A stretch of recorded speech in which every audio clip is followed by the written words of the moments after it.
बिहार सरकार ने एक बिहार लघु उद्यमी योजना का शुभारंभ कर दिया गया है। इसमें आपको फ्री में 2-2 लाख रुपए निःशुल्क तौर पर आपको मिलने वाला है। चलिए हम जानते हैं इसके बारे में कि इसका क्या क्या कहानियां है, क्या क्या विवरण है।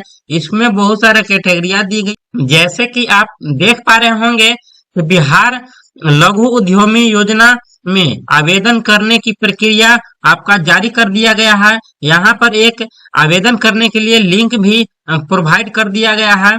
आवेदन वही लोग जमा कर पाएंगे जो 18 से 50 वर्ष की आयु जिनका हो गया है, वही इस फॉर्म को अप्लाई कर पाएंगे, इस फॉर्म में एलिजिबिलिटी ले पाएंगे। साथ ही साथ आवेदन जो फॉर्म भरने की जो तिथि है 5 फरवरी 2024 से लेकर के 20 फरवरी 2024 तक के लिए निर्धारित किया गया है, यानी कि कुल मिलाकर काफी कम समय दिया गया है।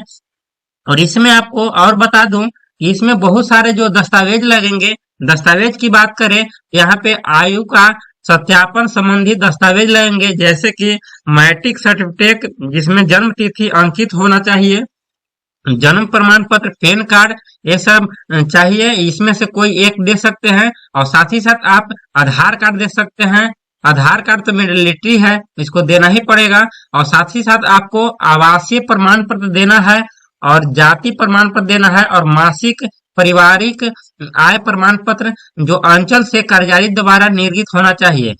काफी लोगों का इसी में सवाल खड़ा हो रहा है कि आखिर ये जो आय प्रमाण पत्र है इसको आखिर करे तो क्या करे, क्योंकि इसमें कहानियां कुछ अलग हट कर की है।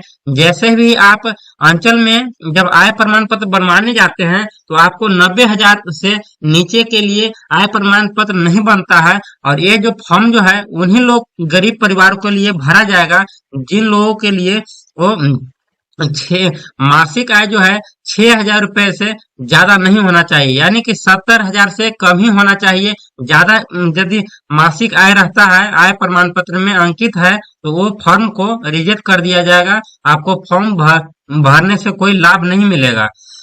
साथ ही साथ आपको बैंक का स्टेटमेंट देना होगा, जो कि रद्द चेक, पासबुक जिसमें खाता संख्या अंकित हो और उसके साथ साथ IFSC कोड अंकित होना चाहिए। और फोटो का हस्ताक्षर बहुत अनिवार्य है। और और साथ ही साथ आपको जो दिव्यांग व्यक्ति है उनका प्रमाण पत्र आवश्यक है। और इसको मोबाइल नंबर वो मोबाइल नंबर दे जो मोबाइल नंबर से वेरीफाई है। मोबाइल नंबर दे जो आधार कार्ड से वेरीफाई है। आधार कार्ड में जो रजिस्टर्ड है वही आधार नंबर के साथ साथ मोबाइल नंबर को अंकित करना होगा। जो अपने आधार में जो है दिया हुआ पंजीकरण फॉर्म को भरने के बाद आपको एक OTP मेंशन होगा और OTP भरने के बाद आपको फॉर्म को खुलेगा। और इसी OTP के बाद आप पंजीकरण संख्या आधार कार्ड के माध्यम से एक आपके ही मोबाइल पे एक OTP पिन जाएगा। उसी पिन के तहत आप इसको कभी भी लॉगिन कर सकते हैं। चलिए हम इसके बारे में हम कुछ पहलू को हम समझते हैं। आपको इस तरीके से फॉर्म खोल करके आएगा रजिस्टर करने के लिए, जैसे कि प्रथम नाम, मध्य नाम और अंतिम नाम। जैसे किसी का दो ही नाम है तो वो सिर्फ प्रथम नाम और अंतिम नाम ही धरे, और जिनका 3 अक्षर का नाम है वो तीनों अक्षर में आपको अंकित करना होगा। जैसे कि राजेश कुमार गुप्ता, तो राजेश कुमार और इसमें गुप्ता भरा जाएगा। दूसरे में इसमें लिंग के लिए दिया गया है। आप यदि पुरुष है तो पुरुष, स्त्री है तो स्त्री, या अन्य है तो अन्य पर क्लिक कर सकते हैं।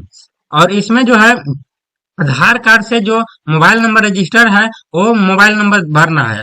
और इसमें आधार संख्या आपको फिल करना है और कोटि को चयन करना है, यानी कि कोटि आप किस कोटि से आते हैं, जैसे कि सामान्य वर्ग, पिछड़ा वर्ग, अतिसूचित जाति, अनुसूचित जनजाति, जो भी है उसको आपको फिलअप करना होगा।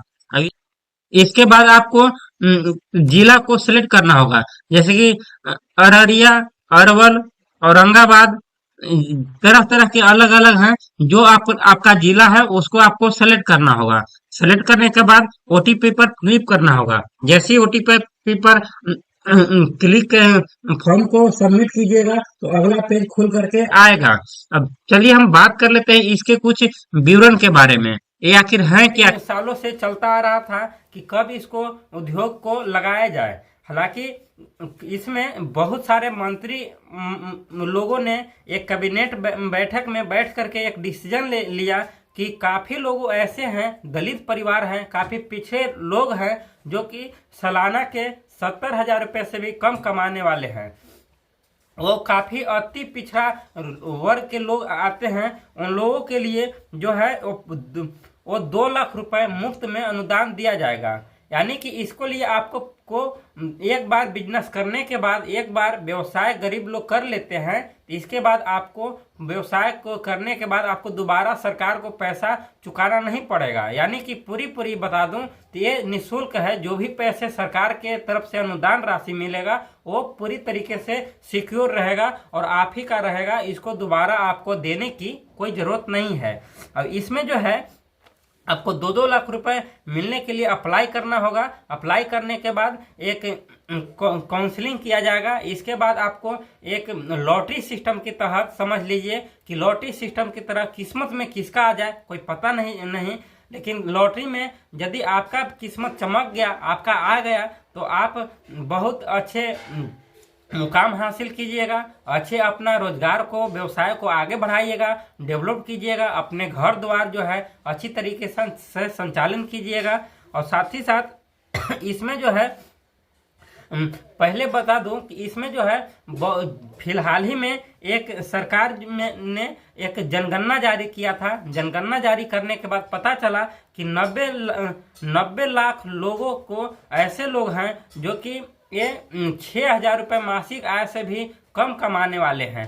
तो उन लोगों के लिए, गरीब और निर्धन परिवार लोगों को ये रोजगार दिलाने के लिए ये जो है लघु उद्योग योजना को पारित किया गया है, जो कि इसमें ऑनलाइन आवेदन जो है ये आपको 5 फरवरी से लेकर के 20 फरवरी तक तय कर दिया गया है।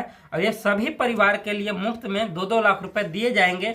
लेकिन इसमें कितने लोगों को रोजगार मिलेगा, कितने लोग इसमें फॉर्म भरेंगे, इसके बारे में किसको पता। लेकिन इतना तो पता है कि कितने लोगों को जॉब दिलाने के लिए है। यदि उसमें ज़्यादा लोग फॉर्म को भरते हैं तो उसको जितना सीटें फुल हो जाने के बाद नहीं मिल पाएगा। क्या भी हो कि फॉर्म को जितना सिलेक्शन करना है उससे भी कम फॉर्म भरा जाए, तो जितना सिलेक्शन करना है उसको सारे के सारे भी सिलेक्ट हो सकते हैं। 312 गरीब परिवारों के लिए ये अनुदान राशि के तौर पर आपको लघु उद्योग बिजनेस करने के लिए दिया जाएगा, जो कि सरकार जो जनगणना करने के बाद पारित किया गया। इनसे भी ज़्यादा और लोगों ऐसे हैं जो काफ़ी गरीब लोगों हैं, जैसे कि 94 लाख हैं जो कि काफ़ी गरीब परिवारों में से जुड़े हुए हैं। और चलिए दोस्तों, ऐसा वीडियो सुनने के बाद आप लोग का क्या राय है कमेंट बॉक्स में जरूर बताएं। और साथ ही साथ मैं ये बता दूं कि आय प्रमाण पत्र हो ऐसे नहीं बनेगा। यदि ऐसे आप अप्लाई कर देते हैं और अप्लाई करने के बाद छोड़ देते हैं कि कुछ दिन के बाद बनकर आ जाएगा, तो आएगा जरूर, लेकिन वहाँ पे आपको 70,000 और 72,000 के लिए आय प्रमाण पत्र बन करके नहीं आएगा, बल्कि आपके 90,000 से जहां तक की उम्मीद है कि ऊपर ही बन करके आपके पास आ जाएगा। और फॉर्म को भरने में आप असमर्थ हो जाएंगे। इससे आपको बेहतर है कि आप सीधे ही अंचल में जाइए, वहां पे जा करके आप वहाँ पे अंचल के अधिकारी लोग हैं, वहाँ पे फॉर्म लीजिए, फॉर्म को भरिए और उनको बताइए कर्मचारी को कि सर हमको इस फॉर्म को जरूरत है, इस फॉर्म को एलिजिबिलिटी है, भरना है। और भरने के बाद हमें इस फॉर्म को हम रोजगार प्राप्त करेंगे। इस फॉर्म के तहत ही मेरा यदि सिलेक्शन हो जाता है तो हम एक रोजगार प्राप्त कर पाएंगे। आप इस पर साइन कर दीजिए। जब कर्मचारी ने साइन कर देंगे, इसके बाद आप काउंटर पे जाइए और काउंटर पे जाने के बाद जहाँ पे अप्लाई किया जाता है वहाँ पे जाकर करवाइए। उनसे भी बात कीजिए कि ये फॉर्म को भरना है, यहाँ पे आप अप्लाई कर दीजिए, तभी आपको अप्लाई कर पाएंगे। नहीं तो आपको ऐसे ही फॉर्म भर के छोड़ देते हैं तो आपको जहाँ तक उम्मीद है, हमारा जहाँ तक एक्सपीरियंस है, तो वहाँ 90,000 से ऊपर का ही आपको आय प्रमाण पत्र बना करके भेज दिया जाएगा, जिसकी वजह से आप इस फॉर्म को नहीं भर पाइएगा और जो 2 लाख रुपए आपको अनुदान राशि जो मिल रहा है वो आपको नहीं मिलेगा। चलिए दोस्तों, थैंक यू। आपको इस कहानी को सुनने के बाद आपका, चलिए दोस्तों, थैंक यू। आपको इस